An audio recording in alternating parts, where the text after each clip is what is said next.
I had mixed feelings when Disgaea Mayhem was announced. On one hand, it was strange to turn a game known for its tactics into, well, Dynasty warriors.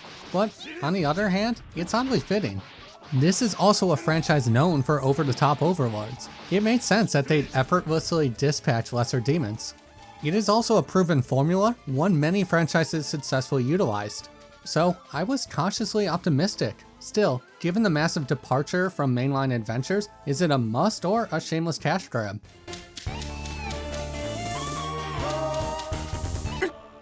Disgaea Mayhem's narrative is basically a different spin on Disgaea 3. Players control a mercenary known as NA, tasked with reclaiming Flan from a group of demons that stole it from the Overlord.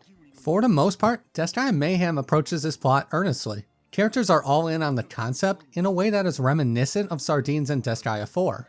This commitment is ultimately what makes the plot work. Well, that and keeping things serious. そ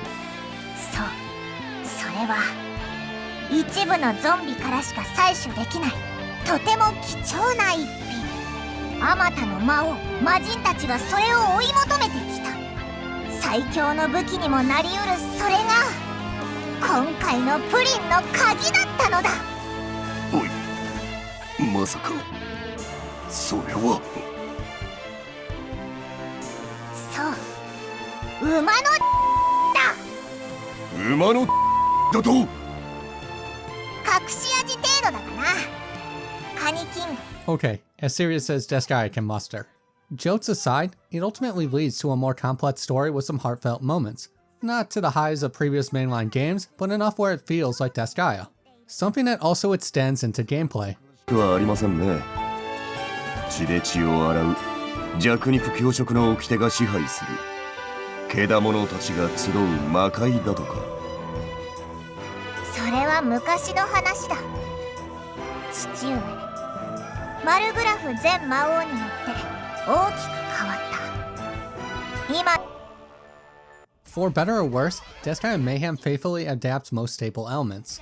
Bills need to be passed, there's an item world, numbers get big, you can tame monster. I mean, it is so faithful it features the same 40 rank item system.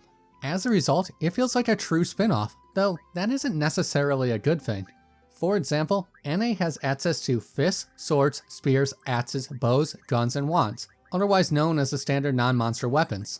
Each of these grant access to different move sets, familiar skills, and weapon mastery. The problem is mastery somewhat locks you into a specific path.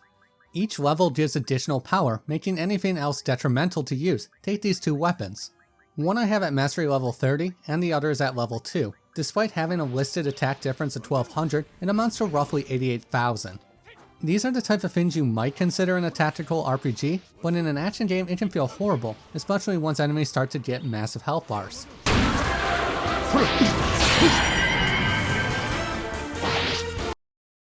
Where the problem really manifests is progression.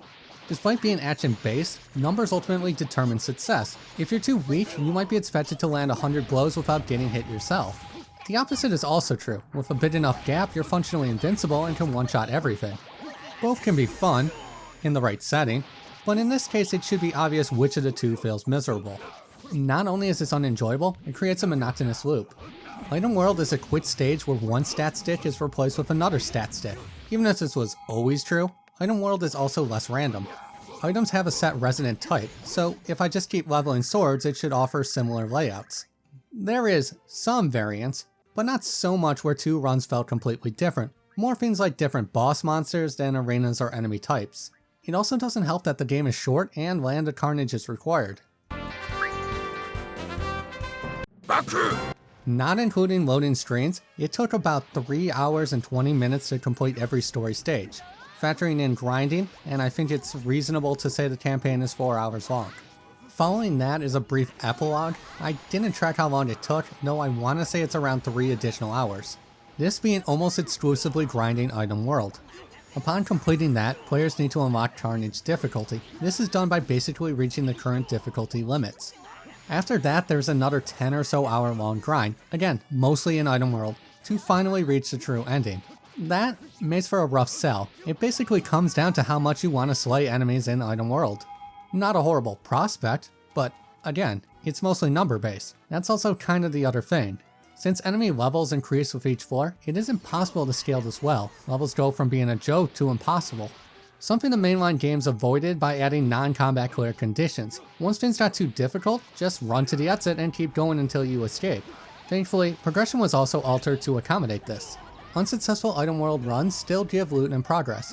Items can also be ran multiple times, allowing for better scores or unlocking enough stats to reach perfection. It just feels like flavor was the main factor. They want us to feel like Disgaea without taking a step back and thinking how this stuff should work for a different genre. Since even things like buddies are worthless. Here, subdued monsters can be turned into buddies, who aid you on adventures. Good in theory, but in practice, kind of weak. The problem is ultimately 4 simple things. First and foremost, if you want a buddy to remain relevant, you need to double your item world workload, or at least level monster weapons. When a maxed out weapons attack goes from 80k to 2.2 million, it makes an astronomical difference. They can also be reincarnated or supplemented with mana. The latter is nice since it's refundable, though it's a massive investment to keep them up. From there, buddies can't be obtained from item world. So unless you really want to grind for a specific monster, you're probably going to accept whatever you get along the way. Finally, the AI is pretty bad. Like I said, the game is mostly stat based. If the monster is overpowered relative to the level, it's extremely useful, whereas if it's weak, you just need to accept your buddy is going to spend most of the time napping. Even Chara World, which is the other mode that utilizes them, is a mixed bag.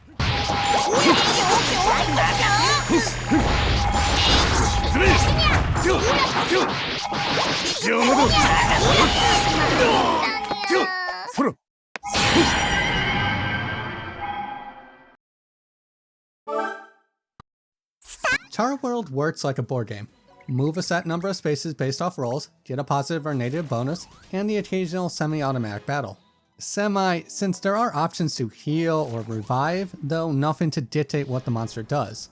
It is a nice change of pace, just not one worth exploring. It also requires a massive investment to get things of questionable value. Like, I love getting more evility slots, though it also requires having evilities worth slotting, something that also comes from this mode.